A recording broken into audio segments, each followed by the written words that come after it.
بسم الله والصلاة والسلام على رسول الله. حبيبي عاملين ايه؟ وحشتوني. بعد الصلاة على النبي الكريم صلى الله عليه وسلم، هجيب لكم بقى وصفة جميلة كده بإذن الله يكون فيها الشفاء بإذن الله. طبعا أنا بتهيألي في العالم كله ما في 99 من الشعوب عندها مرض سكر. اللهم صل على النبي. حد وصف لي الوصفة دي والحمد لله. والله أنا ما باخد علاج ليا يعني الحمد لله، وذلك فضل الله سبحانه وتعالى. فلقيت يعني نسبة السكر اتحسنت وكده، فقلت أعمل فيديو لوجه الله تعالى وأقول إيه لمرضى السكر النوع التاني، لأن النوع التاني لسه إيه قبل ما تتعرض للأنسولين والحاجات دي، حاول إيه تشيل منك السكر يعني بالأعشاب وبالنظام في الأكل وبالحاجات دي. لما حد قال لي اللهم صل على النبي، قال لي كلي بصل. طب اكل بصل ازاي؟ ده البصل ده بيعمل ريحه وحشه في البق وكده. بسم الله ما شاء الله. قال لي لا، اسلقيه زي ما انا سلقاه كده، اسلقيه اشويه. بسم الله اللهم صل على النبي. يا رب اشفي كل مريض، اشفي كل شاكي يا رب. اللهم صل على سيدنا محمد. كليه ني مع فول. طبعا الفول بالنسبه للسكر بيعمل نقرس ساعات، يعني باكل شويه من النشا كده. بسم الله. المهم ايه، فحد مريض سكر قال لي استبدلي البرشام بالبصل. والله معقوله؟ قال لي والله استبدلي البرشام بالبصل. فاللهم صل على سيدنا محمد. عملت كده فعلا حسيت بتحسن. فقلت الحمد لله، احسن من البراشيم اللي مالتنا وجعتنا وانا مريض السكر ومريض الضغط، ذلك فضل الله. اللهم لك الحمد حتى ترضى، ولك الحمد بعد الرضا، ولك الحمد اذا رضيت، ولك الحمد على كل حال. اللهم صل على سيدنا محمد. فجتني عامله، جربت على بركة الله وتوكلت على الله، وكل نبات كل حاجة بتسبح الله سبحانه وتعالى، كل حاجة فيها شفاء وكل حاجة فيها سر عند ربنا سبحانه وتعالى. عملت البصل بقيت أشويه أسلقه قليل لما ناكله ني. المهم اللهم صل على النبي. فايه لقيته حلو. هتقولي لي البصل اللي تسلقيه ازاي بقى؟ اللهم صل على النبي. عندك شوربة اسلقه فيه، شوية مية اسلقه فيه، اشويه على البوتاجاز. اللهم صل على سيدنا محمد. اشويه في الفرن وانت بتخبزي. ولع الفرن وحطي فيه 3-4. بصي اي حاجه هتاكليه ني جميل، بس عشان الريحه والصلاه يعني صلى الله على سيدنا محمد.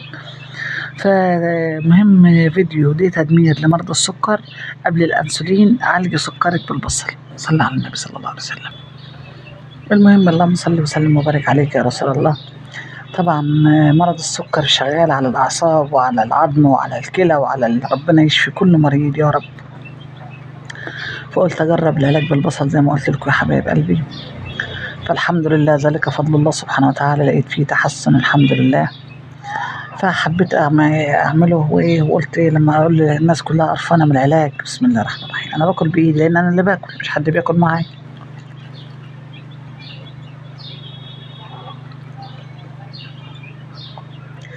بسم الله والحمد لله ولا اله الا الله. استطعمي بيه والله العظيم. لو سلقتيه في شويه شوربه او سلقتيه في ميه عاديه ورشيت عليه حبه ملح زي ما انت شايفه، انا رشه حاجه بسيطه كده، وكلتيهم قبل وجبه الغداء، لان اكتر وجبه بناكله فيها الغداء. تاكليه قبل الغداء. والصبح برضو معاكي لو بتاكلي مثلا فول جبنات بتاع، حاولي تاكلي حته بصل. طبعا ده كتير، تاكلي واحده دلوقتي عشان التانية في التلاجة تاكليها الصبح مع الاكل التاني كده يعني. المهم اللهم صل وسلم وبارك عليك يا رسول الله. طبعا الاطباء اللي في معانا دكتور ما شاء الله متابعني بخصوص مرضى السكر، ده معاه ماجستير في السكر والقلب، فهو ممكن يعني يقول لكم كمان من فوائد البصل لمرضى السكر. وانا لا انا دكتوره ولا حاجه، بس عن تجربه شخصيه انا جربته والحمد لله والشكر لله، ذلك فضل الله سبحانه وتعالى. جميل ومفيد وربنا يشفي كل شاكي يا رب، يشفي كل مريض وقدرنا على يرضيك. اشفي كل مريض يا رب، وانصر شبابنا وريح بالهم واصلح حال العالم كله، وارزقنا رزق حلال طيب مبارك فيه، اللهم امين. وانصرنا وعز الإسلام وعز المسلمين. اللهم آمين. اللهم آمين يا رب. لا إله إلا أنت سبحانك إني كنت من الظالمين. اللهم صل وسلم وبارك عليك يا سيدي يا حبيبي يا شفيع الأمة. اللهم صل وسلم وبارك عليك يا سيدي يا حبيبي يا شفيع الأمة. اللهم صل وسلم وبارك عليك يا سيدي يا حبيبي يا شفيع الأمة. نقعد بقى نطور وناكل في البصل عشان نعمل فيديو طويل؟ لا، الناس بتتضايق من الفيديو الطويل، وأنا إيه بحسها انها حرام، يعني بعطل الناس كده، بحس حتى لو جت من وراها حاجة بتبقى حرام. فانا لا يكلف الله نفسا الا وسعها. انا بعمل فيديوهات على قد وقت الناس، وعلى قد كل واحد على قد امكانياته وعلى قد ظروفه، والحمد لله. بس انا بكلم النداء لليوتيوب، انا ليه مش لحد دلوقتي مش المشاهدات بتتسرق مني او انتوا بتاخدوها؟ انا مش عارفه والله العظيم. الحمد لله، وان شاء الله ربنا ييسر كل امر عسير. اللهم صل على سيدنا محمد. ما تستهزيش بالفيديو ده، مفيد جدا صدقي. اللهم صل على سيدنا محمد. وداعا لمرض السكر والانسولين والبراشيم والحاجات دي كلها، وإن شاء الله ربنا يشفي الجميع. اللهم صل على سيدنا محمد. حبايبي كلكم ربنا يبارك لكم. أكملهم 8 دقايق ولا إيه؟ أنا بدردش معاكم يعني. اللهم صل وسلم وبارك عليك يا رسول الله. الدنيا والله ما حد واخد منها حاجة يا جماعة.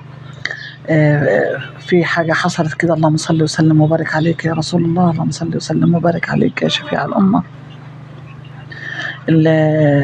الراجل سبحان الله يعني ابنه بعيد عنكم متوفى، ورايح خد خواته وخد عمه وخد ناسه وراح يجيبه، وكلهم عملوا حادثة، وهم الستة ماتوا. سبحان الله، كلهم الستة طلعوا واندفنوا. أنا بتأسف حد بينادي حاجة في الشارع، بينادي بيبيع حاجة في الشارع يعني هو رايح يجيب ابنه ويدفنه من الصعيد، فكلهم عملوا حادثة، وسبحان الله الخمسة اللي راحوا يجيبوه ماتوا، اندفنوا الستة مع بعض. فالدنيا ما تستاهلش ولا تسوى أي حاجة، وكله فاني، ما يبقى إلا وجه الله سبحانه وتعالى.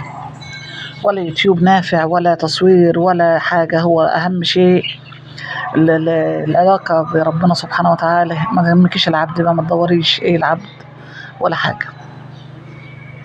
استغل اللي فاضل من عمرك مهما كان. لو عندك 20 سنة انت مش ضامنة تعيشي 20 سنة، لو عندك 50 مش ضامنة تعيشي 50، لو عندك يعني ايه، كل واحد ده نفس بيطلع يا جماعة، كلنا أنفاس معدودة. سبحانك يا رب، سبحانك لا إله إلا أنت، سبحانك إني كنت من الظالمين. أنا آسفة لو بطول عليكم، بس هم قالوا لي اعملي الفيديو 8 دقايق، اللهم صل وسلم وبارك عليك يا رسول الله، عشان انتي بتعملي فيديوهات صغيرة. وانا نزلت الفيديو للدكتور حسام موافي، مش قصدي والله، انا قصدي كلامه جميل والكل يستفيد فيه. فلو حصل لي اي مشكلة زي ما بيقولوا لي تم العثور على المشكلة، حد يصلحها لي. وربنا يبارك لكم جميعا يا حبايبي. ولا إله إلا الله سيدنا ونبينا محمد وشفيعنا سيدنا رسول الله صلى الله عليه وسلم. الحمد لله. وعليك بالذكر والاستغفار والطاعة. نلتقي إن شاء الله بفيديو جديد، وصلي على النبي صلى الله عليه وسلم.